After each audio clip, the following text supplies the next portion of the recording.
One of the most anticipated Kickstarters of 2023 is going on right now, and that is Game Toppers 4.0. Now, we've talked about Game Toppers many times over the past several years. Game Toppers allows you to turn any table into a gaming table. With various sizes and various finishes, all of them are made with high-quality, military-grade aluminum. They have a stable, non-slip performance while protecting your existing table surface. They can all be put together in just a couple minutes, and you can buy accessories for them such as collapsible cup holders and other accessories. So what is new with Kickstarter 4.0? That's a brand new designer art series of mats from noted artist Brent Woodside, and I really can't do the art on these mats justice. You really need to go out to the Kickstarter, which you can find in the link in our show notes, and check them out for yourself. In addition, they have other thematic mats that are going to be coming out, such as Starfield. There's a horror one. There are 10 total in all, and you'll want to see all of these for yourself over on the Kickstarter page. And you probably want a way to store these mats. So now they're offering the Baker Street Mat Storage Caddy for being able to roll your mats and hang them up on a wall. And now they have the Young Sherlock Leg Kit, which is perfect for children's gaming,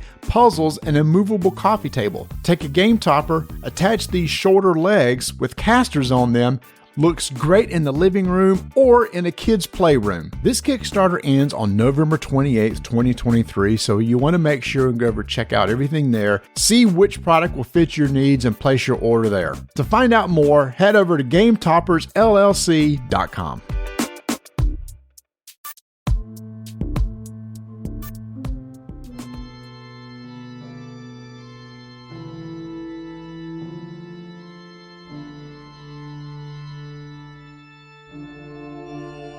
Welcome to Rolling Heads and Sucking Blood. This is my favorite Halloween-themed episode. There will be talk of games played at BooBQ. Games like Halloween, Ensemble, Ghost Candy 2, Bruxelles 1893. I was there.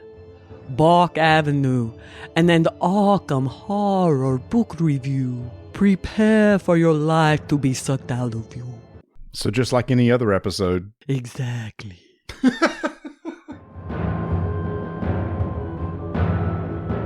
Hello, and once again, welcome to Rolling Dice and Taking Names. This is episode 307, Spooky. My name is Marty. Spooky. No, the song Spooky.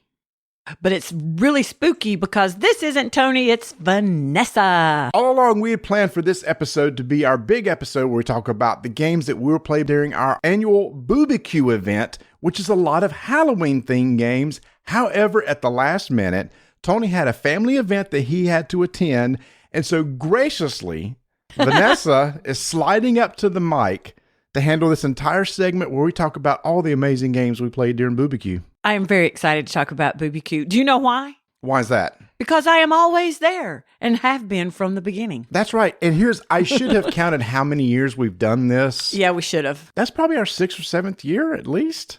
At least, I would think. Yeah, maybe even more.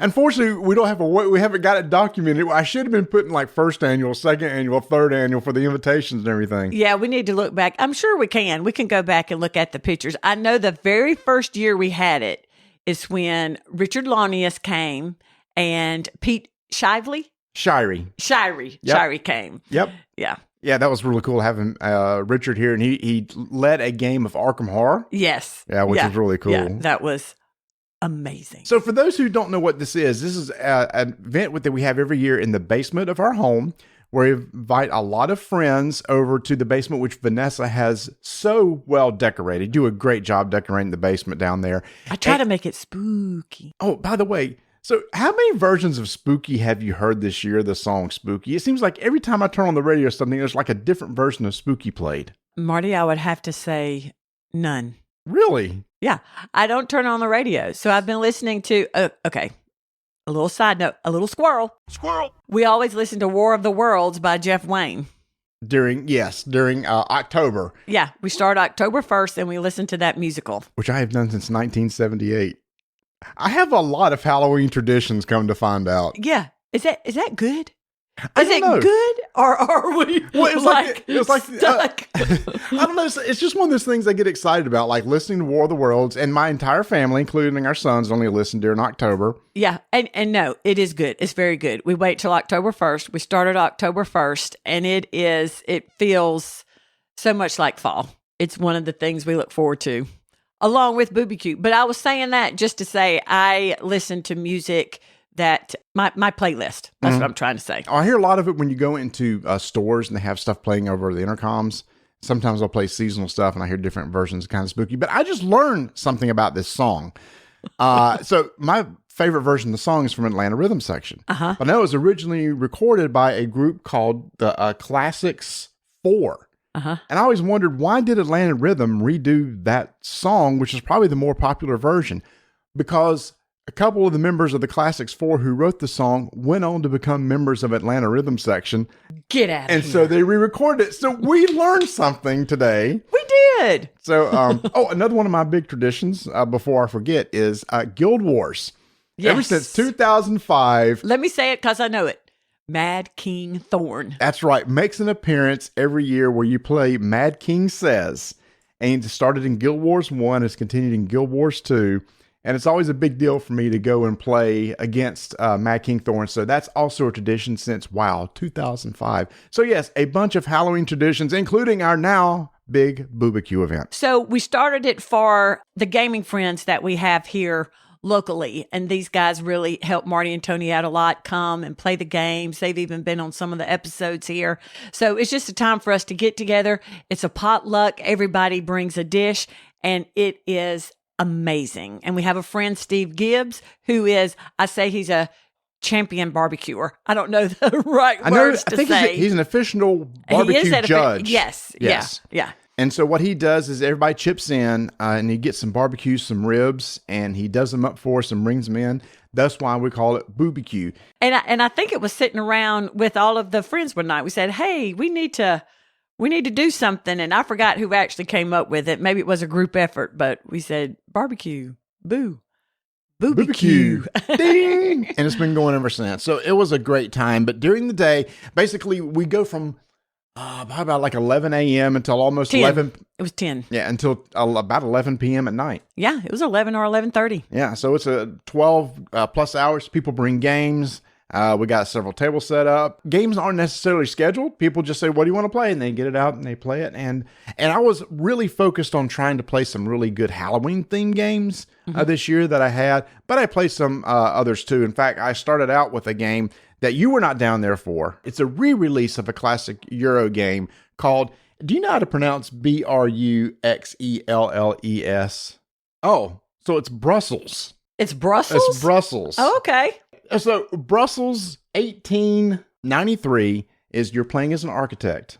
Okay. And you're trying to build buildings. Now, I know, Vanessa. I know what games you like. There's a specific reason I didn't ask you to sit and play this game. Because you would say, is this one of those games where you take a piece and you put it down like a worker placement game and you get some resources and you turn on those resources and you get victory points? Okay. Yes, it is. Well, tell me how this game was wonderful and different then. Well, here's the thing. I've really gotten into playing these re-releases of older classic Euros. There have been a lot of, new stuff coming out, but it's interesting to go back and visit the old classics that still feel really good. Mm-hmm. Does this really break the mold and do anything really new or different? Maybe not, but it incorporates a lot of really interesting things. Like, typically when you have your meeple and you put it on something, you get to take an action. Well, the actions you select each round are going to be varied each time because you have a grid of actions that you can take. The first player will flip over a card and say, okay, on this grid, I'm going to give you 2 points on the grid. And you get to section off the grid that will be used that turn for being able to take action. So the entire grid's not available to you, only a section. So the first player may say, well, I want to make sure I get these actions available to me and I get to go first and go. But not only that, that grid is also where you as an architect can put one of your buildings on there. And when you build a building, when somebody else takes an action there, you get a little bit of a benefit. And I've always liked games. You've played Lords of Waterdeep. Remember when you could build buildings and somebody went there, you got a little benefit? Yes. It's kind of like that. Yeah. So I've always liked games with that sort of effect. So that was kind of unique. And also is unique when you place a worker, you have to put a bid or some money with it, at least one BF. I was calling it best friend, but it's a Brussels franc. At the end of the round, you add up all the bids in a column, and at the bottom of the column is a card that gives you an instant benefit. And so you can get that card, and it might be used as an instant benefit or help with in-game scoring. So what's really cool is as you're taking worker placement actions, you're also bidding on a card at the bottom of the column that you might can get at the end of the round. So it does a lot of little clever things like that, which made it really enjoyable. There was 3 of us that played, and it took about 2.5 hours to play it. But it was an easy learn. It's really just learning what each of the actions do and then go from there. So I liked it. Yeah, every time I would walk around, y'all looked like y'all were having a really good time, and it looked really nice laid out on the table. The graphic design and art on it is really top notch. It does look really good. And what's really cool about this re-release is there were a couple expansions that came out, and they're included in this box. So you buy this one box and it has the other expansions, which gives you some additional playability in the game. Nice. Did you tell me who made that? Who makes that game? I did not. It is designed by Etienne Esperman and is published by Geek Altitude Games and was provided to us by Flat River Group. So this game is a brand hot new game. Not a hot new game. It's just now coming out. It plays 2 to 5 players. And again, it's going to play anywhere from, depending on the number of players, maybe up to 2 hours, something like that. Again, we kind of slowly went through it, learning how to play it and everything like that. So Tony didn't get a chance to play. So I like for him to check it out because he tends to like these kind of Euros too. So if somebody's looking for like a classic Euro, interesting worker placement game with some really cool, unique mechanics, they might want to look into this one. And it does look great on the table. Now, while I was playing that, you got to play another game of Azul, which you hadn't played in a while. Yeah, it's been quite a few years since I played it with you, but I do like that game and wish we would play it more. And I played that with a couple of our friends, and they were just looking through your games and said, hey, let's play this while we're waiting on another game. And I loved that game because of those beautiful, beautiful tiles. Yeah, the tiles, the nice little, I guess, like acrylic tiles are fun to play with and everything.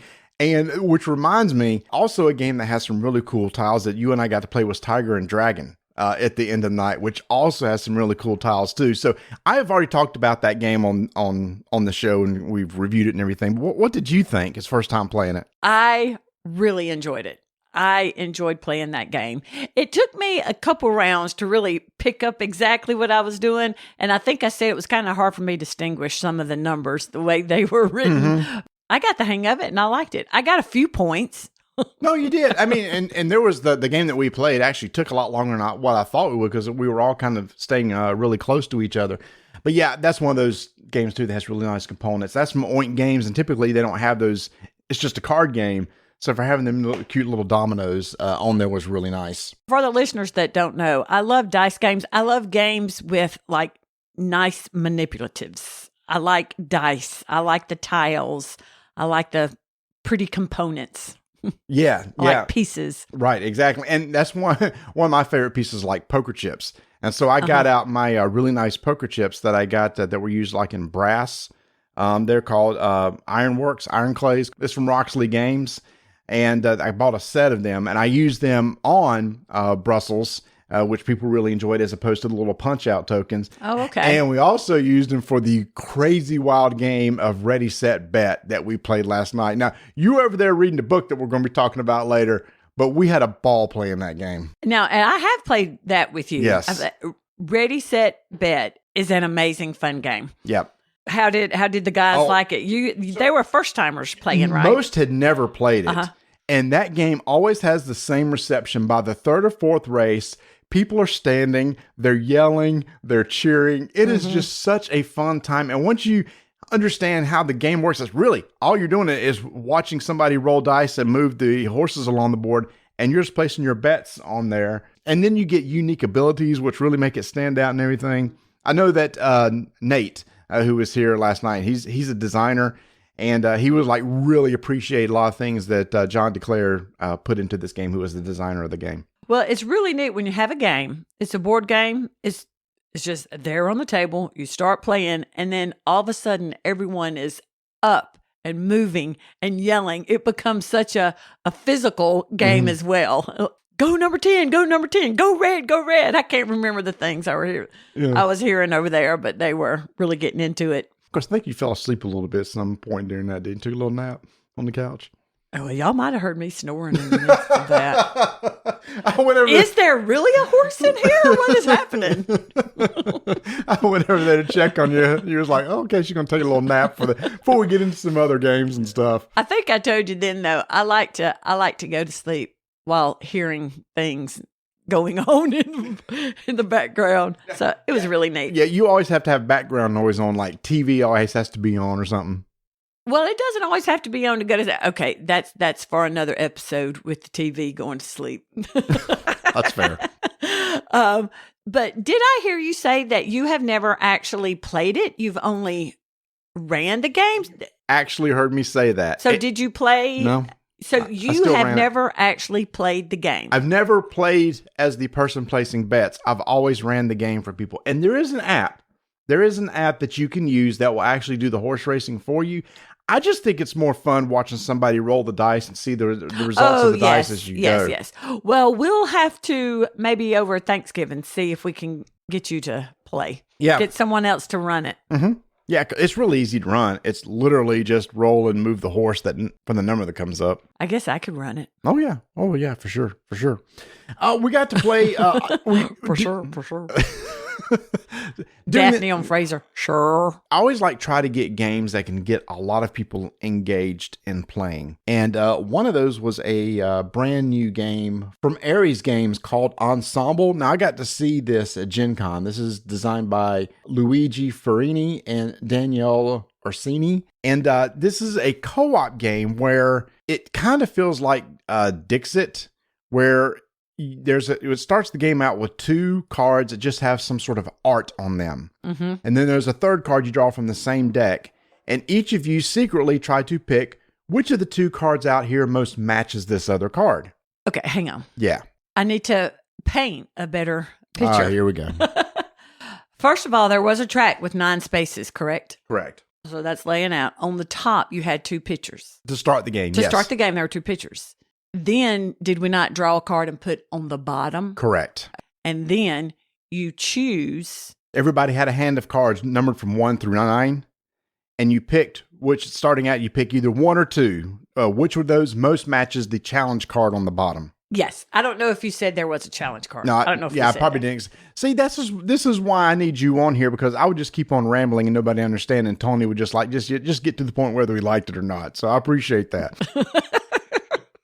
I'm not good to be here because I want to talk about so many other things, but I'll try to keep it to this. That's fine. Hey, that's when we have squirrel moments on this show. So I'm going to give a little teaser squirrel. Okay. When I read a book, I take everything and I feel like everyone does this, and I play it in my mind like a movie. Mm-hmm. That's how I want the listeners to feel when they listen to you describe what the game looks like. They should be able to visualize it. Which I stink at. I admit, I am really bad at drawing pictures of things, mental pictures. Well, I am too. But anyway, you got your board. Your track is 9. There's 9 levels. Yeah. Each player has 9 cards. Mm-hmm. You start with 2 on top, the challenge on the bottom. You put the number down. And if everybody matches on this very first round, excellent, you won. The card that got the most points goes down, or the most votes. Well, let's try that again. I like that word, though, Voight. We can start that. John Voight. The card who got the most votes goes down as the new challenge card, and a new card comes off the deck. Now, if you pass the round, you move the marker from the tracker from 2 to 3. Now, there are 3 cards on top. So now one of those 3 you want to match the bottom. So as the game goes on, there's going to be more cards along the top, making it harder to get a consensus or a majority. And as you were doing that, along with the track, you have health. Life tokens. Yeah, health tokens. Yeah. Mm-hmm. And if you failed a round, you lose a life. Mm-hmm. And so if you run out of life, then the game is over. But at some point in time, once you lose enough life, you're actually allowed to have a certain number incorrect or a certain number different than the majority. It may start out, look, if everybody voted for the same card but 1, you pass. Mm-hmm. Yep. But a bonus is if everybody matches on the card, if you've lost any life, you get to regain a life back. So there is a way to regain your health. It's just as you move along the round, by the 9th round, there are 9 cards sitting out there, and everybody must pick the same one. Now tell me, because I've forgotten, because there were times that you had more than one challenge card. That's because what happens if 2 of the cards were tied for votes, both of those cards go to the bottom. Yes. And the card that is picked must match both of those. Yes. Yeah. That was very interesting. Yeah. Again, that's a good holiday game because it plays up to 10 people. And how many did we had 8 or 9? Yeah, something like that. Yep. So just go ahead and say it. What? About the cards and laying them out. Marty asked me afterwards, he said, "Did you like this game?" And I did. I really liked it. Everyone liked it. But there were 2 or 3 rounds where everyone had the very same card but me. Everybody was on the same wavelength. But here's the thing, even though you were different, that's also interesting too, is because if there's different cards, people would ask, why did you vote for that one? And people would come up with similarities. Oh, I never thought of that. So you had some clever reasons why you voted for a different card. I never got the sense that any of y'all thought it was that I was clever. But you saying that, there were several rounds where 3 people may have chosen the same card. 4 people chose the same card or whatever. It is a very interesting game to discuss people's thought processes of why they would choose a card. And they're very unique cards. Yeah. Yeah. It's very nice art. It's very playful, colorful art. Yeah. It's not like abstract. It's for sure things. It's like people. Yeah. I mean, it's very recognizable objects that are in there too. Yeah. Dixit, can have some weird pictures and stuff. This is like more straightforward. Anyway, Ensemble, I think it's a great holiday game for the holidays coming up. Plays 15 to 30 minutes. 100% agree. From Aries Games. That was a big one. So here's one that we played that people had some different thoughts on. Now, this is from Arcane Wonders, designed by Dave Neal, and it's called Dubious. Now, in this game, everybody was given an occupation and a secret. And then you took time to come up with a story for you as that character, for a name, whatever. And there were 3 different periods that you could pick. At the beginning of the game, we could pick Victorian England, modern, or fantasy. And we played Victorian England. So you were given an occupation and a secret. And what you do is you come up with a little story to tell about your character, because you're trying to get other people to guess what your occupation and secret is. And there's going to be 5 questions that are asked during an entire game. Everyone around the table will answer the same question, telling their own little story. The trick of the game is... Let me say it. You do it. The trick of the game is you want people to guess your occupation and your secret, but you don't want everyone to guess. You want to be a little dubious. Okay. We are goobers. Yeah, so we don't want to be too obvious, because at the very end of the game, everybody's going to guess both of those things. Let me set it up for you listeners. You have not really a tableau, but you have your card. You have a card. Screen. You have a screen. You have a screen, yep. And you have, it's 14, I think it was 14 occupations and 14 secrets, and they're listed out for you. And then you have a nice piece of paper, and they give you nice pens. Did the pens come with it? The pencils? Yeah, the pencils, yeah. Yeah, nice pencils, and the paper comes with it, so you can write down, so you can remember your occupation and your secret. Now, at the beginning, Marty, you're actually given 2 of each type of card, so you actually choose what you want. And then you write down what you didn't choose.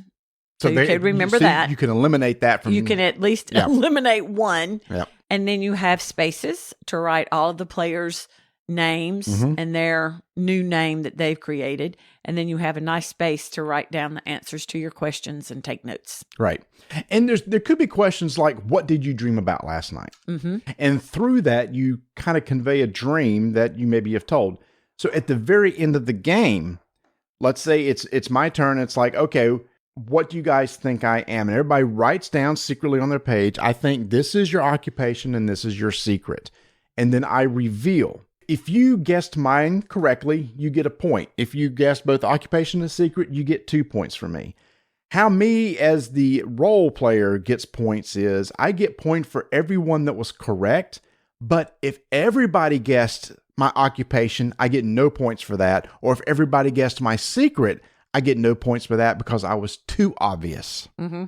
And just some examples. I can't see it from here. Like I was a baker. Just give a couple examples of the occupations and the secrets. Yeah, so you could have a magician who hides their noble birth, or a mechanic who's a counterfeiter, or an admiral who has pet snakes. Yeah. So you have like 14 occupations, 14 secrets. I think we played with 6 people, and maybe 3 or 4 of us loved it. Loved it. This is a game I think it takes a special type of person who gets into storytelling and role playing. Like, sorry. You're like, this type of game takes a special person. It's called creative, imaginative. Yes. So Bert and I outgoing. Bert and I enjoyed the game. He said it was tough for him to come up with clever stories. You and Casey and Steve did amazing. I mean, Casey teaches literature. Oh, yeah. So she was able to come up with some really descriptive terms and tell a great story. And you're very creative too. And like all of y'all immediately on my first clue guessed, okay, he's having a seance. I mean, immediately. Yeah. You said we grab hands. But anyway, I do think this is one of those things that you do have to be creative and be able to tell clever stories and stuff. So if somebody's really into that sort of thing, this is a great game for them. If somebody is less likely, I'm not creative, I don't think I can come up with a good story or something like that, maybe a little bit tougher to do. Well, I guess because I really enjoyed it. I don't know. Because you and Bert did amazing. I struggled. I really struggle with some of the answers because everything I thought, this is good. And it's like, no, that is way too obvious on what this is. And then I thought one of the best ones y'all are so confused on. So I was the private investigator and I said, what was it?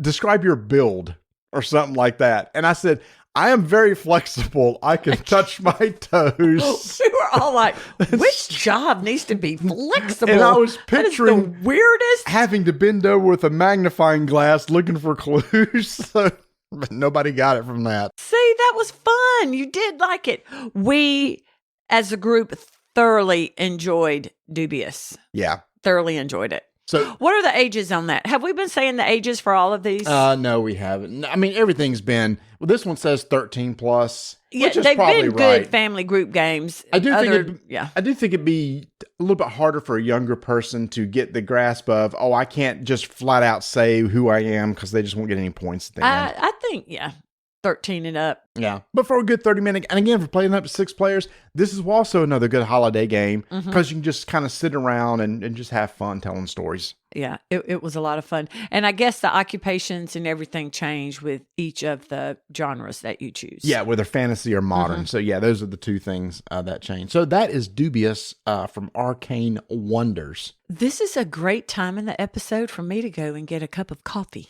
All right. A few moments later. A little behind the scenes here at the Connell household. Every night around... Pull the curtain back, Marty. Around 7-ish? Vanessa puts on a pot of coffee? Usually a little earlier. Okay.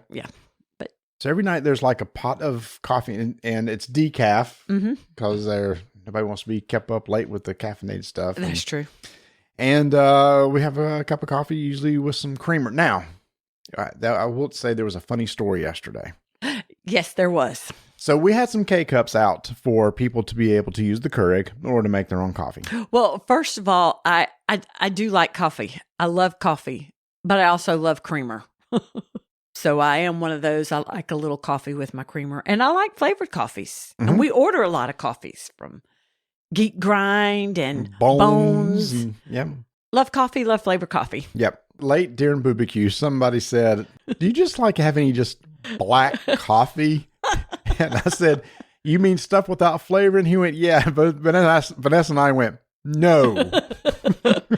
We have white chocolate and vanilla, brown sugar crumble, chocolate pancake. We do. We guys have a chocolate pancake right now. But actually, I did have some plain coffee. Now, don't drink your coffee too fast because you're going to hang around and do a special taste buds with me. Yes, I am. I'm very excited about that taste buds. All right, so let's get back to some games we played. Let's dive into. Can I say something real quick? Oh my gosh! Like we stopped and got the coffee, and I'm sorry if this episode goes too long. But this is what BooBQ is. We play a game, you eat. Everyone brings the best food. You play a game, you eat, play a game, do it all simultaneously. It's an amazing day. It's just grazing all day long. Everybody brings these amazing snacks. Like we made homemade pimento cheese, which was really good. Somebody brought the cowboy caviar, which you loved. And I don't know if that one, not that it matters, but it was black bean salsa. I can't remember what the name of it. Anyway, black beans, corn, onions, cilantro. So delicious. Yeah, it was, and you eat it with chips, basically. And then our friend Mark, we call them crack bars. He makes cheesecake bars that are so delicious. Mm-hmm. I hate to leave anybody out because everybody makes cornbread. Good stuff. Yes. The buffalo dip. The buffalo dip from Chris. Chris made the bean dip too. The main Todd dishes. and Casey brought hash browns. Had macaroni and cheese. We had the barbecue. Homemade pound cake that you did. We made homemade pound cake. I think you need to have some spin-off podcast. All based on food. All of a sudden, I'm sitting here and my mind I'm thinking of a lot. We need to have a podcast of our travels to the Northeast that was all about Arkham, and Arkham will definitely be another little segment that we do. Yes, it will. Stay tuned for that. Vanessa's going to be coming back with me later in the show to do a book review. That's going to be exciting. Very exciting. Okay, we have really digressed. Yes, we have. So let's get back into this. So the first Halloween themed game that we played during the day was Ghosts Love Candy 2. This is from designer Danny Devine, and it's from 25th Century Games. And this is a simple little card game. Actually, I had just finished playing Thunder Road Vendetta, and actually I got eliminated from Thunder Road Vendetta. Yeah. So I came over there. It's like, oh, can I jump in on this? Mm-hmm. And you guys sat and taught me a card game about basically ghosts trying to steal candy from kids. Yes, the ghosts are haunting the kids. This is a very cute game. The kids all are dressed in costume, and they're really cute names and have really cute like little stories or blurbs about them. So you have different ghosts. I was Max Spooky. So you have your deck of the trick-or-treaters, and then you have your ghost. And so every player is a ghost, and you get your set of ghost cards. And basically, on your turn, you're just going to play one of your ghost cards. And once you play it, that's it for the end of the round, for the end of the game. And what is really neat is there is a little trick-or-treat bag, and it's filled with candy tokens. Mm-hmm. There's peppermint, candy corn, chocolate. And along with the candy tokens, there's also junk tokens, and that's what every kid does not want to see in their trick-or-treat bag. Which are worth negative points, and one of them was so funny because it was a toothbrush. Yeah, a toothbrush, a penny. I can't remember the rest of them, but at the very beginning of the game, you get secret objectives telling you what kind of candy that you're really looking for. Yeah, you have a card, and it gives candy points. Yeah, so like, for example, the licorice was the highest valued candy for me, but it's going to be different for every person. Mm-hmm. And so during your turn, you're going to take one of your numbered cards and put it down below one of the trick-or-treaters. And when you do, you could take the treats that were assigned to them at the beginning of the round. Now, each of the trick-or-treaters also have a value on it. And if the sum of the ghost at the below the card equal or exceed that value, you scare the kid and get it. But all these kids have special abilities that will trigger either when you play a card there or when you scare it and get it into your hand. Yep. And I neglected to say that. So your deck of ghost cards are 1 to 8 or 9. I forgot. And at the beginning of a round, you choose what number you want to play. Everyone shows their number. Whoever put the highest, that person goes first in the round. If that number is lower than the trick-or-treater's number, then it does not scare it. Mm-hmm. The number has to be greater than, and then it scares it, and then you get the trick-or-treater card. Yeah. And at the very end of the round, after everybody's played, you give every trick-or-treater out there a brand new piece of candy. So if there was a trick-or-treater that somebody didn't visit before, they get more candy. And the candy's just laid atop the cards. And if they get a junk piece, you keep laying down tokens until they get a candy. Yes. So no trick-or-treaters left, which is junk. And so then everybody is basically going for different pieces of candy because everybody is valued differently, which I really liked. And and so that basically after you play all 9 cards, you're going to reveal your scoring for each of the different types of candies and count them up, and who has the most points win. But some of the kids have end-of-game scoring abilities. Some of them give you negative victory points. So the uniqueness of the game is the abilities of the trick-or-treaters themselves. Yes. Yep. Because one, I think Casey had it to where one of them, all of the junk was worth a point instead of a negative point. What was it? And what was it? Was it trash can? I can't remember. It was really clever. I think it was I could have just sat and read all of the cards. Very clever names for the kids and what they do. Yeah, it's like, for example, one of them was named Fly. Take a treat from the discard pile and place it on any kid in the neighborhood. Your trick-or-treaters, I think you lay out 6 of them, and that's called the neighborhood. Yeah.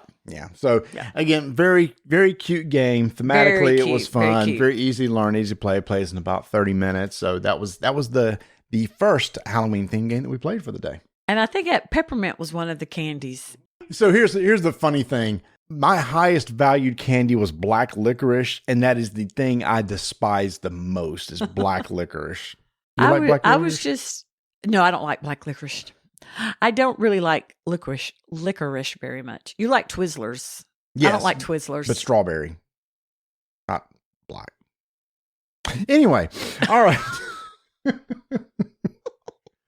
So the next 2 games... I want to ask your listeners a question. Well, if they've ever gotten just like a regular peppermint, like a Starlight peppermint, do they give those or have they ever gotten those for Halloween? Because I have not. We actually played 2 games, and both of them had peppermint as one of the candies given. Well, why don't we talk about that other game? Let's do that. Have you ever gotten peppermint?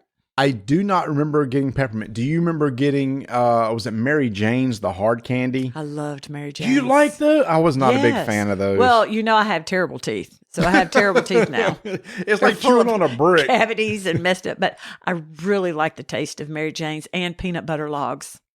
Do you like peanut butter logs? Yeah, I think, okay. I don't know what they call them around here. I didn't like getting Tootsie Rolls. Tootsie Rolls is the waste of the candy for Halloween.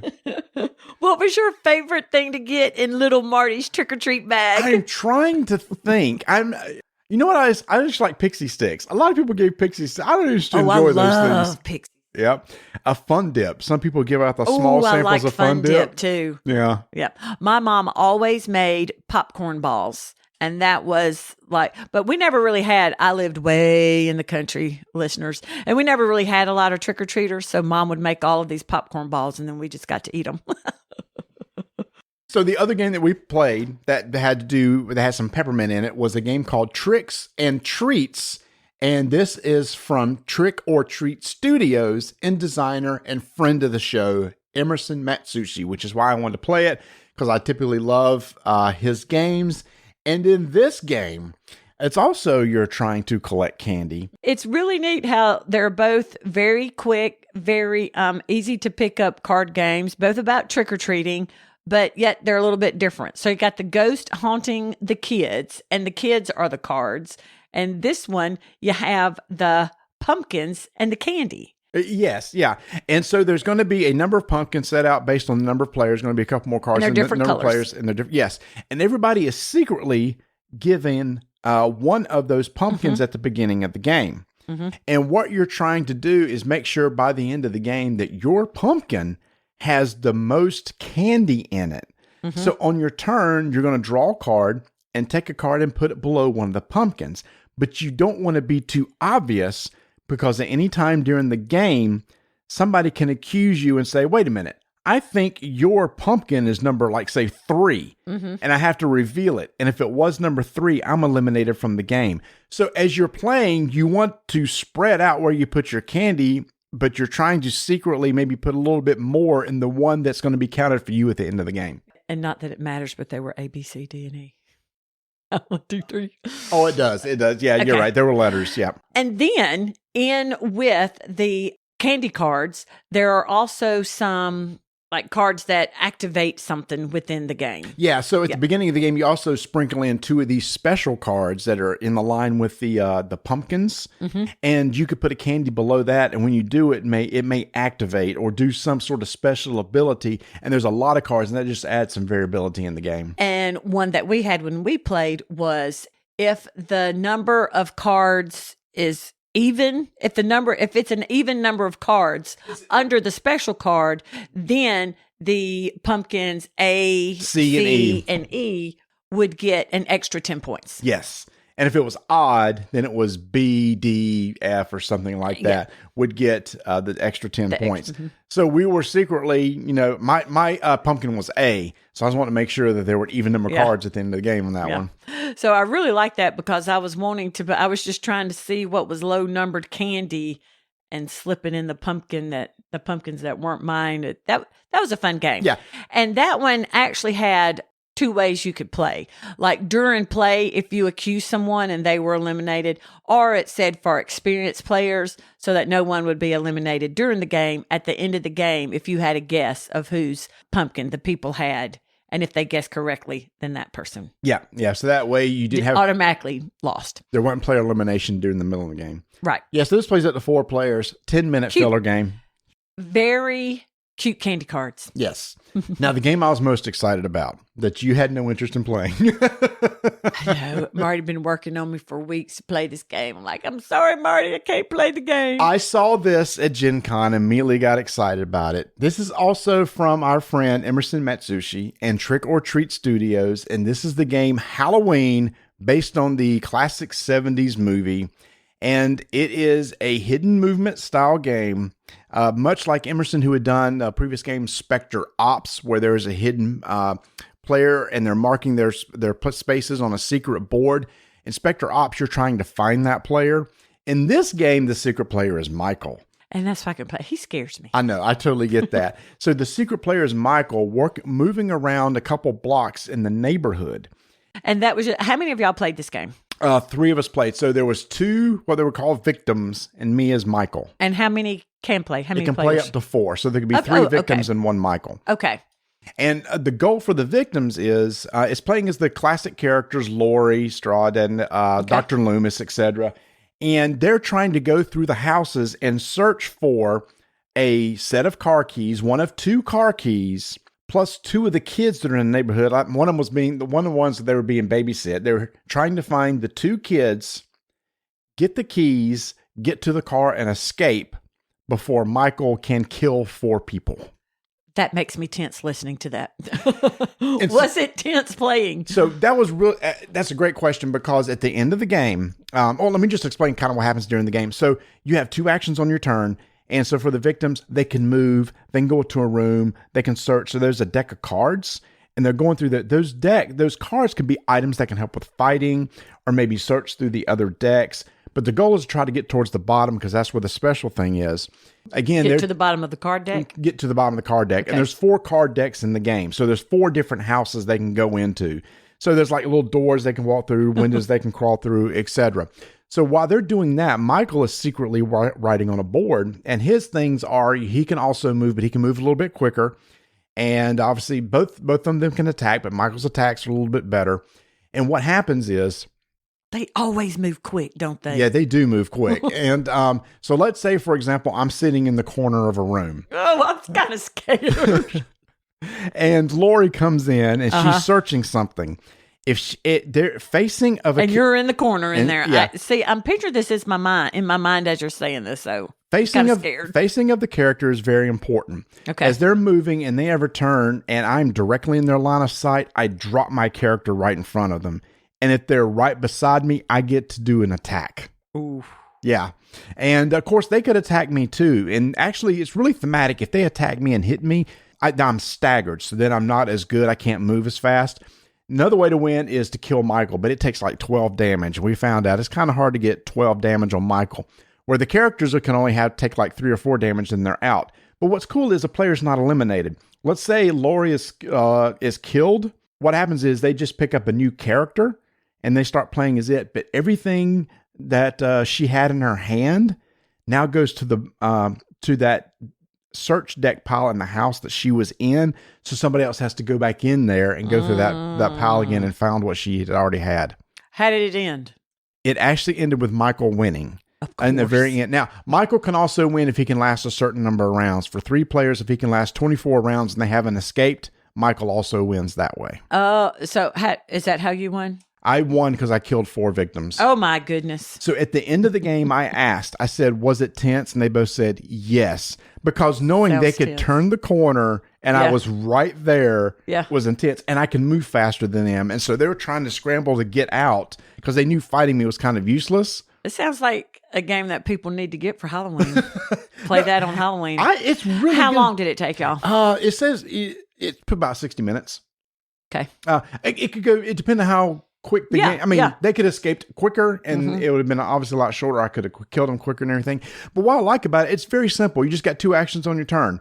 Search, move, etc. How you move is very straightforward. Line of sight is very straightforward. How you play as Michael is very straightforward. So it's just trying to recreate that feeling of stress and tension of looking for the people and the stuff as Michael is walking around and stuff. Like one thing I like, he can walk through shrubs. Do you remember? Do you remember like when Lori would look out the window and like Michael be looking out the shrubs and she'd look again, he was gone and stuff like that? You don't want to think about that, do you? Well, when no, I probably didn't because I was covering my eyes. My head is in my shirt through all of those movies. Now, I never saw the original. Have you not? Really? No, I haven't seen the original. I think I've seen bits and pieces of. I can't talk about scary movies. So I do need to say this, though. We played a lot of great games for Halloween, but they aren't going to be able to get them in time for Halloween. Well, no, I mean, but you don't have to just plan for Halloween, right? Oh, yes. I mean, this game based on the movie Halloween is just now coming out. It's one of those I'm definitely going to keep in my collection. I think the boys. Why are you looking at me like she don't want me keeping the collection? It's got a great cover of Michael looking through the window. I know. That's what I saw the cover. This is cool too. So, if let's say your character, your figurine is like staring out a window, if Michael walks by, you see him and then he disappears.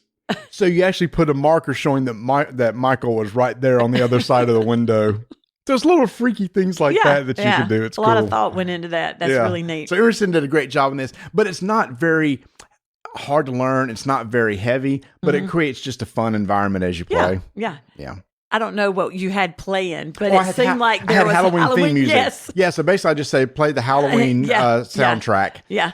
So we have the music playing and It was good. It was good. It was a great experience. candles and- Yeah. So let's recap the games. Oh my gosh, it's a lot. Okay. Brussels. I didn't mention, but we did play Thunder Road, Vendetta. You played Azul, Dubious, Ensemble. We did play Electronic Catchphrase, which is like a little quick game that Mark brought. Ready, Set, Bet, Tiger and Dragon, Halloween, Tricks and Treats, and Ghost Love Candy too. But that's just what we played. There were other games being played around the basement too. Argent. Yes, Argent was played. So they were asking you if you wanted to play Argent. Now, for those who have never played Argent, Argent's a long game. It's a big table hog. And so Vanessa's like, I looked at her and I'm like, no, you do not want to play this. And many hours later, as they were playing, I said, see, you did not want to play that. But no, it's a good game. I've played it before. It's been many years, though. It was a great day, and we played so many great games. Yes, we did. Awesome. But one thing that we did not do because we wanted to save for this special recording is... We didn't need a pumpkin spice moon pie. Which is what we're going to do right now in Taste Buds. Taste buds. Taste buds. Taste buds. Two incredible stuff. Taste buds. Two incredible stuff. Taste buds. They're just a bunch of. All right, so you were at Walmart. Where did you pick these up at? Walmart. And you took a picture and sent it to me. I said, check this out. Pumpkin spice moon pie. For some reason, I thought that maybe you and Tony had already had one. You know what? We probably had, but we're going to do it again. Because I'm doing it here with you. Have you had one? Oh, no. I'll say, so this will be a special one And for it's you. funny because we had them out at BooBQ, and a couple people got them, and they said, "Oh, I'm going to get a banana moon pie." These are the minis. Ooh, it smells really Does it good. smell It like- smells like pumpkin. I think it does. No, you're right. It looks like caramel, but it's definitely Yeah, pumpkin. it definitely does not look like banana to me. It's not orange, so if that's what you're thinking it'd be pictured. But you ready to try it? I am. All right, here we go. Is this the way y'all usually do a taste when there's silence and y'all are chewing things? I edit out the heavy chewing because I know that can get annoying. I'll try to turn from the microphone then. What do you think? It is a fresh, delicious moon pie to start out with. The cookie wafer part is really soft. It's pumpkin spice. I can taste it. It is pumpkin spice. It's good. It's good. If you like That's a good moon if you pie. like pumpkin spice, This is a good moon pie. Mm. I really like this. It is a good pumpkin. It is fresh, isn't it? It's very fresh. Yeah. Ooh, listeners, there's nothing like a fresh moon pie. I guess we should have popped it in the microwave for like 5 seconds and heat it up. Go get another one. These are little bitty mini ones anyway. Listeners, this is really good. It is a really good pumpkin flavor. Not too strong. Good gooey marshmallow in the middle. That's good stuff. Moon. I was going to say moon spice. Moon spice pumpkin pies. I'd vote for that.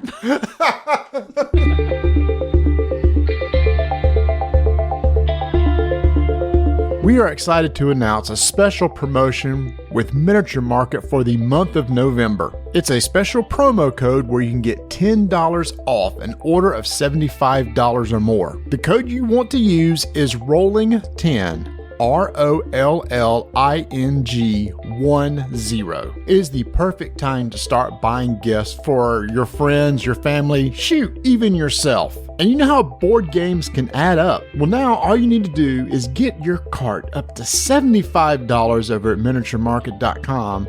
Enter in that special code ROLLING10 and immediately get $10 off. Now, here's the thing, you're going to have to act quick because you only have 1 month to participate in this promotion. The code will be active on October 31st and will run through December 1st, which means this goes right through their big Black Friday sale when they put a lot of items on sale and you can throw a bunch of things in the cart, get $10 off of that. Now, there are some exceptions. This code will not work on gift certificates and other items like Games Workshop items, but it will work for a majority of the things that you would order over miniaturemarket.com. So make sure to check our affiliate link in the show notes, which will take you over there. Use the code ROLLING10 and get $10 off $75 or more right now.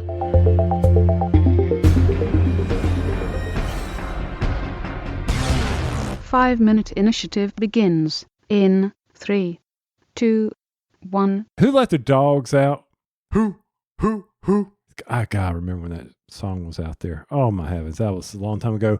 Well, let me tell you who did, and that is Good Games Publishing. They let the dogs out for a walking game called Bark Avenue, designed by Mackenzie Junk and Jonathan Junk. It's Jungck. But anyway, you are a dog walker in the great city of New York, and you are out there and you are trying to win this game by making the most money, by accomplishing walking different types of dogs, sizes of dogs, but you are constantly being challenged because some dogs don't want to walk with other dogs. Some dogs are very picky on what they want to do when they're on a walk.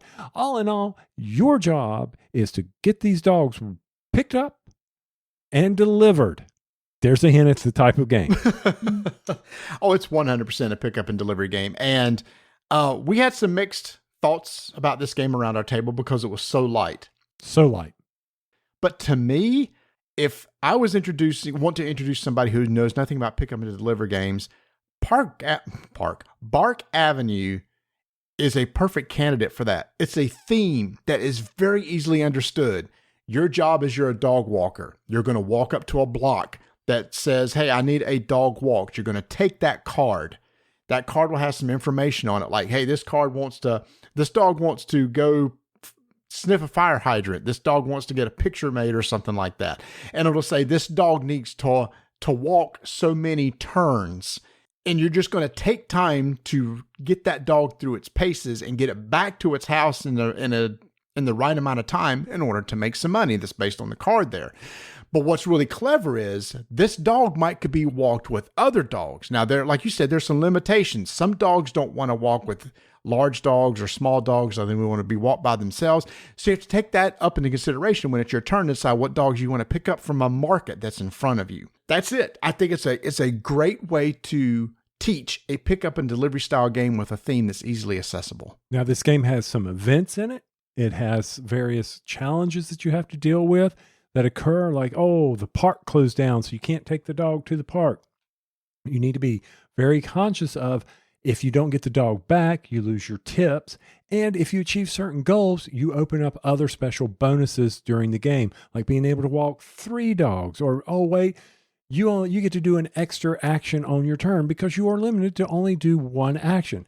So if Marty's dog wants to go sniff a hydrant and the other dog wants to play fetch, that's wasting 2 actions. He needs to be very selective in the dogs he walks, provided they're in the same area, because you don't want to let your dog be late home, because they're not going to tip you and they're not going to give you a very good star.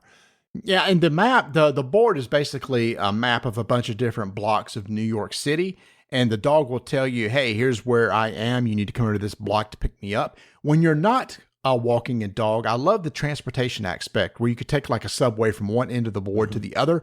So you ain't got to waste time walking across the board when you don't have a dog. So getting from one place to the other is very easy to do. My favorite aspect is that the dogs poop and I don't have to clean them up.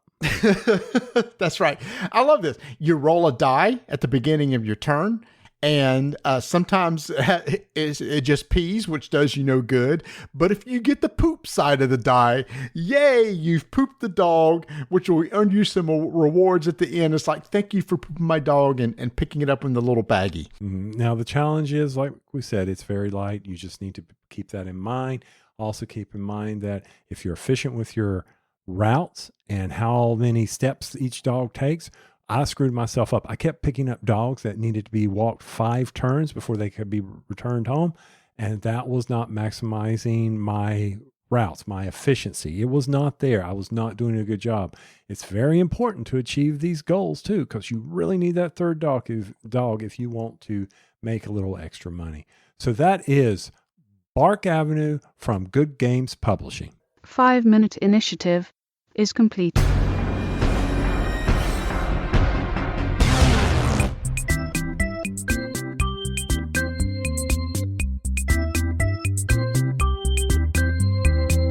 One of the hot games at Essen was Imperial Miners from Portal Games. We covered this game a few months ago, and if you want a quick, easy to learn, card-driven engine building game, then you'll definitely want to check this one out. Like, if I was wanting to introduce some people to how engine building works, I probably wouldn't use something like Imperial Settlers that Portal Games also makes. Instead, I'd probably start here with Imperial Miners. Amazing art, easy to grasp, and plays in 45 minutes to an hour. Ignacy said the game sold like crazy at Essen, but it's still available for you right now if you head over to shopportalgames.com, where you can get the game for $39 and you get the special bonus progress board. To find out more, head over to shopportalgames.com. You know, we don't always just review games on this show. We're about... She just knocked the mic, y'all.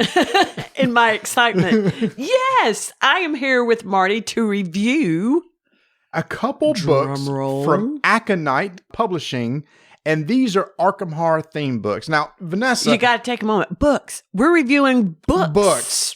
Books. Marty doesn't read books, listeners. It is rare that I read books, but these are board game adjacent, because we're probably reading these books because of how much we like the Arkham Horror board games and card games. Well, I haven't had time to read lately, but I read books just for enjoyment. I would read these.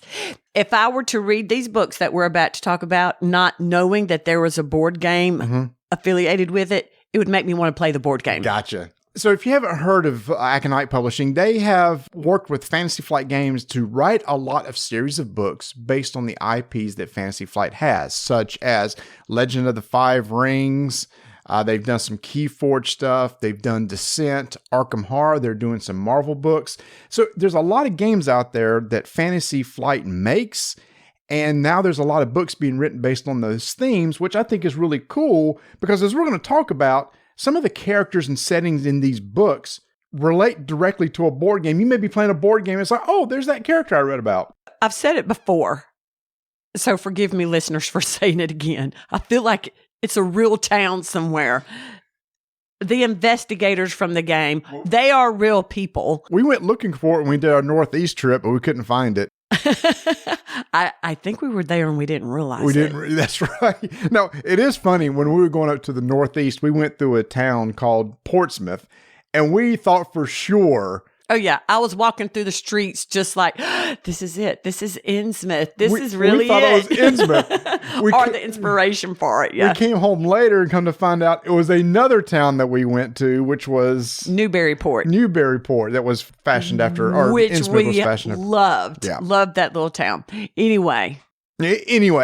So Vanessa and I read two different books. I read The Ravening Deep, which just came. Wait a minute. Okay, here we go. I hope there's not a time limit on this Oh my because I was trying to think of some little kind of a catchphrase so maybe the listeners can help it for future book reviews. Okay. Like Fraser's thing is, I'm listening. I was trying to think, what could we do? We're sitting here in our chair, like, welcome to the library. Yeah. Reading with the Connells. I don't know. So, and listeners, I have my coffee mug that has all classic books on it. It's my book coffee mug. It's actually my son's, but I'm drinking out of it. Sipping on our favorite coffee. I love curling up on the couch and reading a book. I want to start by talking about mine, Marty. I'm sorry. I am super You go right excited. ahead. What'd you read? I read Cult of the Spider Queen by S.A. Sador. If you don't like spiders. Uh-oh, really? Yeah. Don't read it. Well, wait, you still got to read it, but be prepared because you have to read it. Do you like spiders? What is your camp on spiders? I feel like people are either like very afraid of spiders or scoop it up on a little piece of paper and let it out the door. Spiders don't bother me unless I walk into a spider web and I'm Like thinking, today. was there a spider on? No, they really don't bother me that bad. Yeah, I'm fascinated by spiders now. I didn't mind spiders before, but now I want to look at the spiders like in the yard. We were working in the yard today. How many spiders did we see? Yeah, fall around here has a lot of spiders. Good thing we don't have arachnophobia. Ooh, Well, I look at that wonder word. if there was a spider queen in the backyard. Now, I'm curious about this. So- I have not read about this book, so just what's kind of a synopsis of it? I'm glad you asked. Oh, Marty's I am really worried. placed the Vanessa has placed a full cup of coffee on the chair right in front of her, where just a little bit of a push and that coffee is falling off the chair, and I'm kind of freaking out over here. So imagine yourself at the Arkham Advertiser. Mm-hmm. You are the newspaper in Arkham. the newspaper in Arkham. You're the mail boy, low Okay. on the totem pole, but you are ready to be that just breakout Journalist? reporter, Yeah. journalist.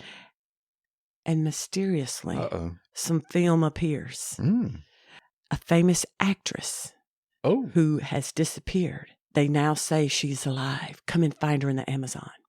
It is about some of Oh. our Arkham investigators going on a trip into the Amazon to find an actress, Maud, and now I forgot her last name, but they are on their way to find her, and they encounter spiders, cultists, Always cultist, yeah. always cultists. The thing about this book is you are in the dreamlands. If you've played the game. Oh, okay. Yeah. I have a question for you. Okay. I've read some other stuff where in the Dreamlands. Is it too hard to follow? Sometimes when I read stuff about the Dreamlands, it's like it's too almost freaky and I can't follow it. Okay. No. And it's just a few of the characters, and when they go to sleep, they enter the dreamlands, and then we learn more about it as the story goes on. And it's one of these stories that you know it's building to something. It's a very easy, quick read, but just a big mystery. And you're just going along with the investigators, going along on this ride down the Amazon.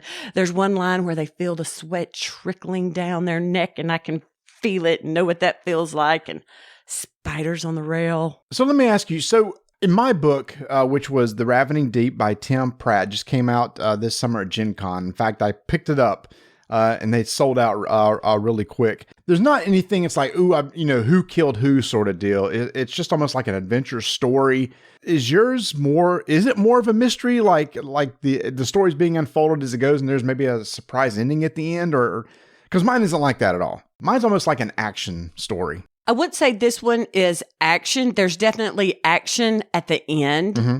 It's like a film that slowly unfolds. Okay. And you don't know what is behind the next. Okay.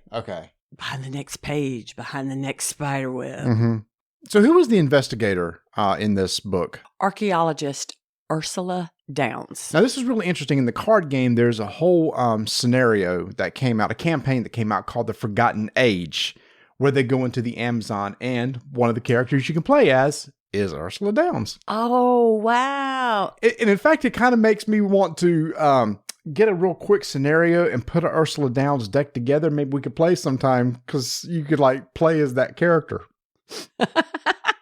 So Marty gave his little sniff because I haven't played the card game. Mm-hmm. You know what? I would do that. I mean, again, it just brings some of this stuff to life. So in the book, The Ravening Deep, one of the characters in here that you spend a lot of time with is Carl Sanford.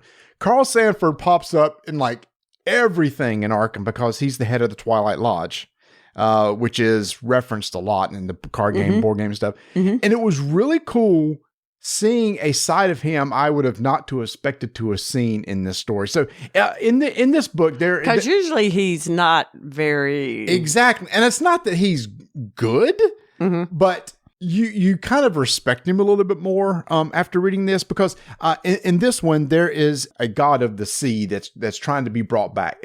Typical Arkham horror thing. Somebody's trying to bring back a god to life. That tends to happen a lot in stories. That was happening in this one. Yeah, so that is a kind of a common trope.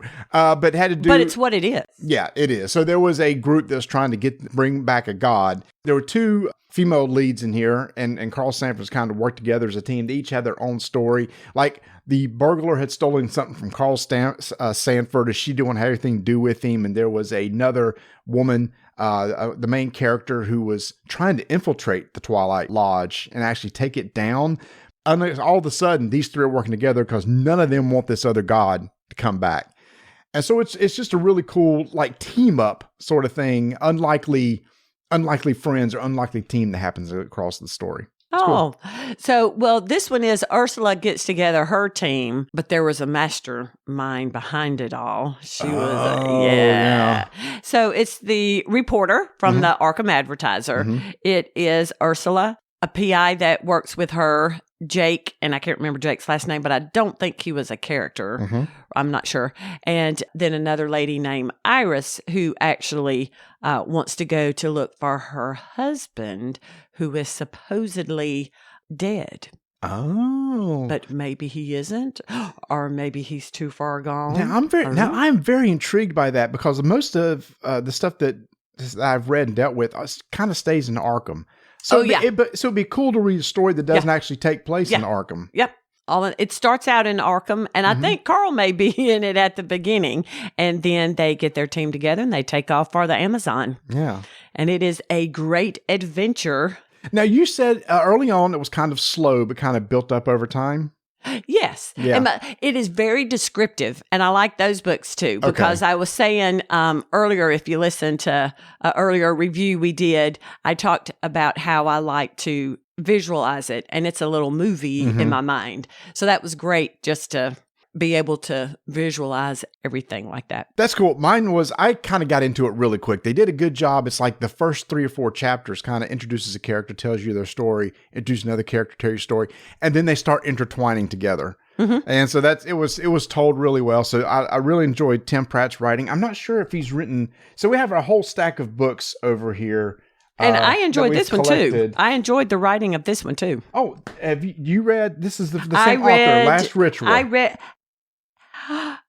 Sador. I read The Last Ritual. Yeah, this was Another good one? awesome book. Yes, The Last Ritual. And actually, I read, this is the first book that came out, The Wrath of Nakai from Josh Reynolds. Mm-hmm. And I loved the main heroine in this because I thought she was a really cool kind of like action character. Mm-hmm. He has another book that came out this past spring. I'm going to get a copy of it and read it. It's another one of her stories. Yep. And I read that one too. And then we have another one here by Rosemary Jones, Mask of Silver. And I think read that Rosemary one. Jones is writing the Christmas one that we're getting ready to get. It's a Christmas themed Arkham horror game. And then this one, The Devourer Below, is a collection of short stories. And I read that one as well. Now, speaking of collections. Trying to get you to read with me. Yeah. What?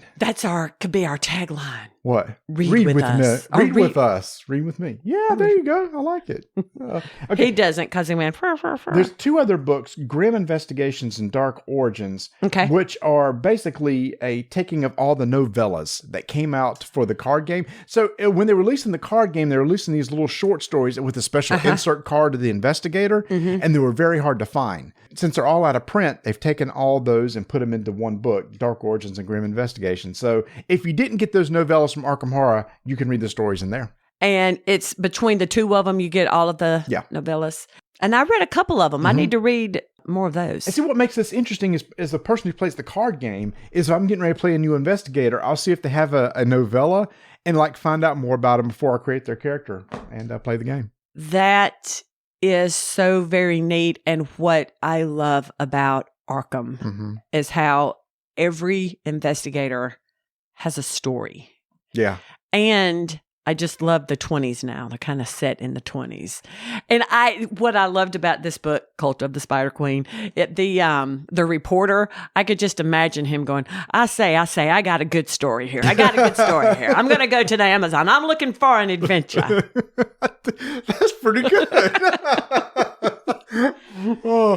And then the beautiful lady who could have been an actress, she's smoking her cigarette. It's a great book. Yeah. And in fact, you every once so often, you'll like listen to 20s music. Oh, yeah. Yeah. Yes. Yeah. 20s jazz and stuff like that. Some 20s jazz. It's always, even before Arkham, if there's one period in history I would like to visit, it was always the early 20s, the roaring 20s. When you hear about that, it was just, it seemed like a very interesting period for me. It was like everything was going, it was right after the World War. A lot of things were going really well for the economy and everything like that. And you did have prohibition. That was going on. That was causing some problems and stuff like that. And, it was like when everybody was getting cars and it was a lot of industrialization was going on. It just seemed like a cool period.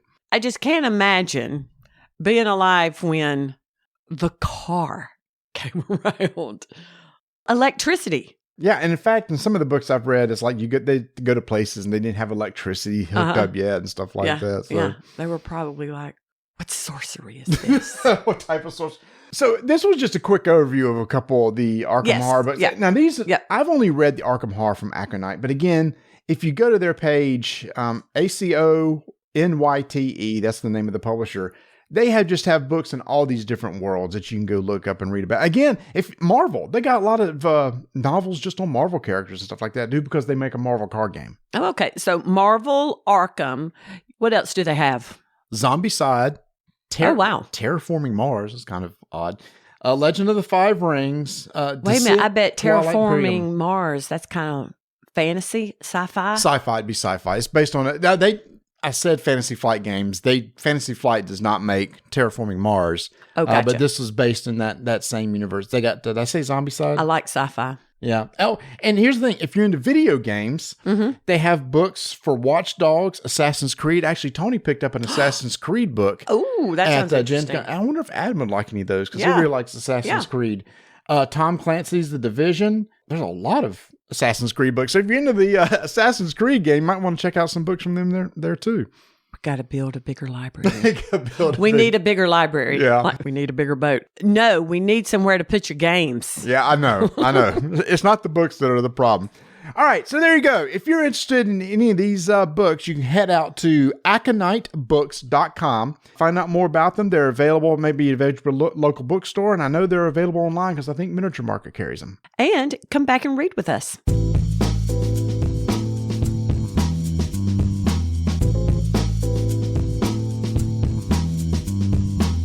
Hey, Vanessa, remember when we played Decorum from Floodgate Games last year? Oh, yeah. Yeah. So that's the game where you had like the a layout of a house and you put some furniture and stuff in the house, and each of us had our own personal objectives to try to get the house decorated a certain way. Right. But they were secret objectives. There were secret objectives. Like could only have this room painted in blue, or we could only hang a picture in the second room. And then we'd have these little passive aggressive statements and we'd go back and forth about, wait a minute, you just changed something I didn't like. Great game, a lot of scenarios in the box, but you know what? It's a finite number of scenarios. So what Floodgate Games has done has introduced a brand new app for your phone. What? Yeah, exactly. It's an app you can install on your phone or play on a website. You can start a brand new game and get a code, give it to your partner. They'll put the code in their phone. And then from the phone, it tells you how to set up the board. So you get the board out and everything like that. It tells you how to set everything back up. Then it shows you your secret objectives and you just play as normal. But now you have hundreds and hundreds of scenarios that you can play, just giving a lot of replayability to this game. And in fact, there's actually daily scenarios that will change every single day.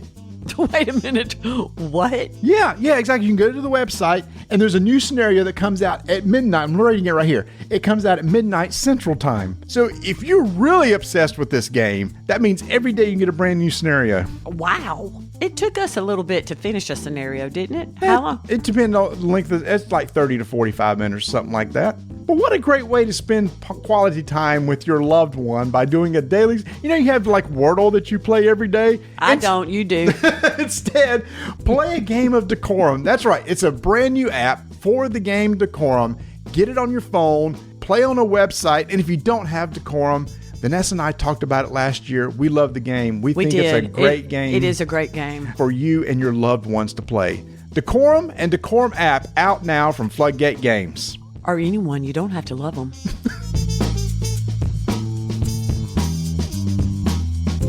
Now, Vanessa, typically for our outro, Tony and I talk about some video games that we're playing.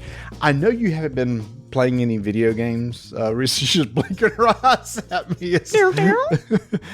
You've not been playing any video games, but sometimes during this, what we call like our pop culture outro section, we may talk about TV shows or movies that we've watched, and typically stuff I watch, Tony doesn't. That's why I'm excited to have you here, because for our special Halloween episode, I feel like I know where you're going with this. And before you do, I want to say something about video games. Okay. I would love to learn Street Fighter. And I have tried to, but I don't like to practice. And that is a hard game. I want to get better at Street Fighter, but don't want to practice. You don't look at it as practicing, you just look at it as playing the game.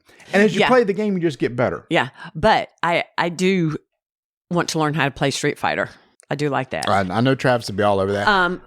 So instead of practicing, I do like to watch TV and watch movies and read books. And since it's a Halloween themed type episode, tonight we just finished watching Fall of the House of Usher on Netflix. This is a series from Mike Flanagan, who has made several other Netflix series that we've watched and enjoyed, like The Haunting of Hill House, The Haunting of Bly Manor. Two of them we didn't watch, Midnight Mass and The Midnight Club, and then The Fall of House of Usher. Now we watched the two hauntings and the Fall of House of Usher. Now, one thing interested me about Fall of House of Usher, because it's based on Edgar Allan Poe, obviously, but it's not just that one story. It's like a lot of his stories were incorporated in this entire series, and that was really cool. That was really cool. And a lot of the stories I didn't realize were from Edgar Allan Poe.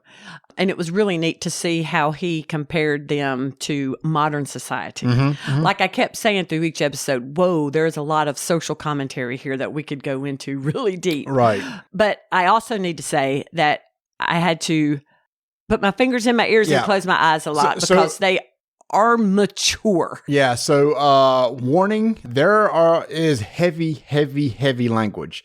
Very, very coarse language, to the point it's like it loses its poignancy when it's just done so much. And it's like, okay, it didn't anyway. Yeah. That's just my prudish self.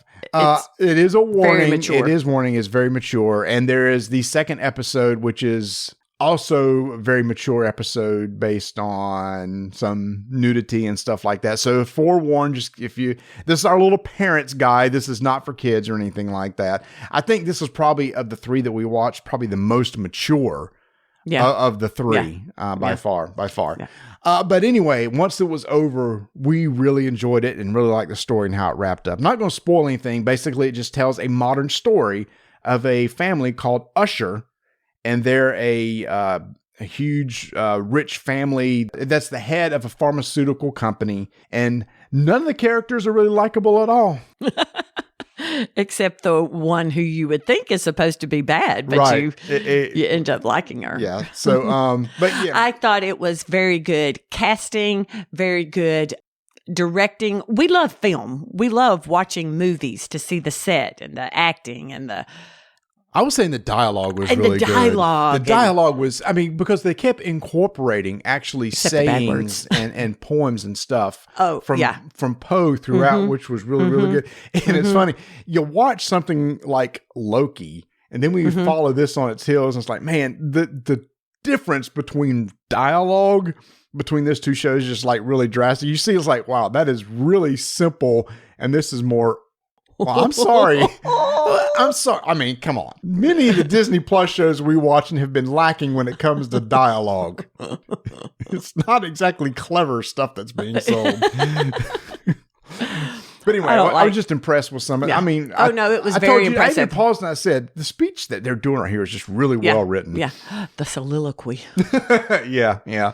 So I wasn't jump out of my seat scared though. Like Haunting of Hill House, I would be scared. Like I couldn't go down into our basement after watching an episode of that. Well, Haunting of Hill House was freaky. Because they had these ghosts popping up and stuff, and that was because it was scary. And the thing with that show is like in all these scenes, if you looked around, there was a ghost in all the scenes and stuff like. It was spooky. It was jump out spooky. This wasn't jump out spooky. Mm-mm. It was very, very clever. Yeah. It was very clever. Mm-hmm. Yeah. And how this obviously want to give any House details. Of Usher I would just say what's cool is each episode's kind of named after one of Edgar Allan Poe's stories. And it's really cool how it's incorporated into that episode itself. Yeah, in a modern way. Yeah. Mm-hmm. No, it's good. So if y'all like well-written, well-acted TV shows, Fall of House of Usher is worth checking out. With the caveat, it is a mature show, so do not let your kids watch. And you might have to put your fingers in your ears and cover your eyes sometimes.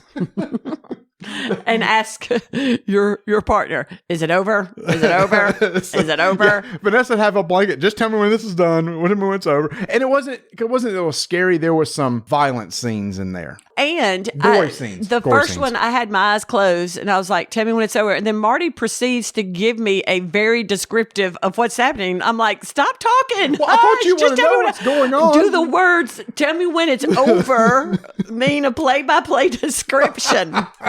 No. So then the next episode I had to say, just tell me when it's over. What else have we been watching that we've enjoyed? Both of us are really enjoying the anime Jujutsu Kaisen. Oh, yes. This is in its second season. So we watched the first season, went to the theater, saw the movie. Mm-hmm. Second season has started, but Jujutsu Kaisen is a very popular anime right now. It's on... Oh, yeah. And I'm enjoying it. I think the first season's on Netflix, but we're watching on Crunchyroll. And then we had Bert recommended to us Your Name. Yes. That was good. Your Name is, and it's done by the same person that did Suzume, which is a movie that we saw in the theater early this year. It is not one of the typical anime with eye-popping, wild and the typical anime type characters and stuff. Where like the eyes 3 miles coming out of there. Weird demon stuff. It was just a nice story. It was just a good story. Now, here's what we're watching, which is the other end of the pendulum from Usher. Great British Baking Show. Oh, it's Great British Baking season, y'all. Every Friday night, we sit down and enjoy the Great British Baking Bake-Off. With coffee and some kind of little treat. And I didn't know until last night you don't care for Paul Hollywood. I do not care for Paul Hollywood. This may reach London, so edit that out. If Paul Hollywood is listening to this, That would be. Hey, we had Kim Joy on the show. We interviewed a Kim Joy contestant on Great British. If y'all are newer to the show, several years ago, Vanessa and I interviewed Kim Joy, who was on one of the seasons of the show because she was into board games. She was in the process of helping design a board game. Yep. I reached out to her. She kindly responded, and we got to talk to her, and it was an amazing interview. It was a lot of fun. I love Prue. Prue's your woman. I love Prue. She is 83 years old, and I aspire to be like as healthy and vibrant as she is. Yeah. Like now, not when I'm 83 now. And I still like Noel. I think Noel's an amazing host. Oh, and now Allison. Yes, they're great. They're great. So anyway, Paul's great. Big fan. Paul's great. Paul's great. Big fan of the Great British Bake Off. But yeah. That's cool. Usually when I sit here and talk about this stuff, Tony doesn't talk back because he doesn't have any of this. Now, he does watch Great British. I don't know how he watches it because he doesn't have Netflix. I'm not sure how that works. I have to ask him that sometime. But anyway, you want to talk movies, he just lets me go on. He doesn't have any comment and stuff like that. So. Now, movies. Oh. So we've been in a lull as far as movies, and we were kind of for TV shows too, waiting for everything to start back. But we got some movies coming up. We do. What do we have coming up that we're interested in? Oh, Godzilla -1. I'm super excited about. There's the TV series Godzilla, Monarch. Monarch that's based another Godzilla series. What else is coming out? I thought there was another one in December. There are a couple in December. Did you have any interest in the Willy Wonka? I'm unsure about that one. I didn't know about it. It has the actor that was in Dune. That was the main lead actor. He's playing Willy Wonka. You may not see the young boy? Yeah. Yeah, he's playing a young Willy Wonka and how he kind of builds the factory. Oh, I'll need to see a preview probably. Yeah. Or a trailer. Yeah. An anime movie, Boy and the Heron, I was interested in that's coming out. I remember one thing I sent you. I'm always sending Marty little memes on Instagram. Mm-hmm. And one of them was for a Eddie Murphy movie, Candy Cane Lane. I thought that looked cute. Was that Netflix? Yeah. I haven't. Eddie Murphy's good. I'm glad he's still doing some fun stuff like that. I love any Christmas movie. Oh, I know one that was interested in. Did I show you the trailer for Silent Night? You did not. I need to show you this trailer because it's like no, I did. It's where I said there's not a lot of dialogue in it, and there's this ain't giving anything away because it's in the trailer. The son of a man was killed in a shootout between two gangs. Oh, yes. And then the dad is deaf. Mute. The dad is mute. And so that's why it's called Silent Night, because he can't talk. I thought that looked pretty good. I don't know if there were any others. I remember thinking we don't really have a lot. I'm just ready to go back and use our popcorn because at the beginning of the year, we bought the special bucket of popcorn that could be refilled for $4. Now, Vanessa, for the first 6-7 months of this year, we were going like every other week. No kidding. And we got our money's worth out of the popcorn. And I hadn't had popcorn in a long time. Y'all already for theater popcorn. There's nothing like a movie. There's nothing. It's fun. There's nothing like a movie. You sit in the theater, you eat your popcorn.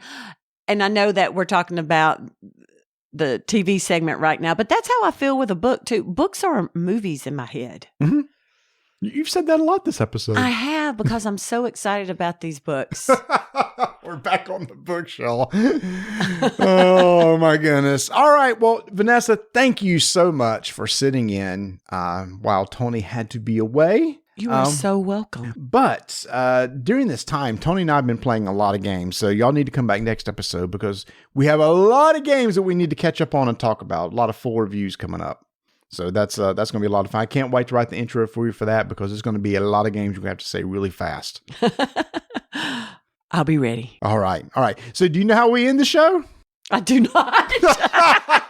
Well, thanks for listening. Bye, y'all. No.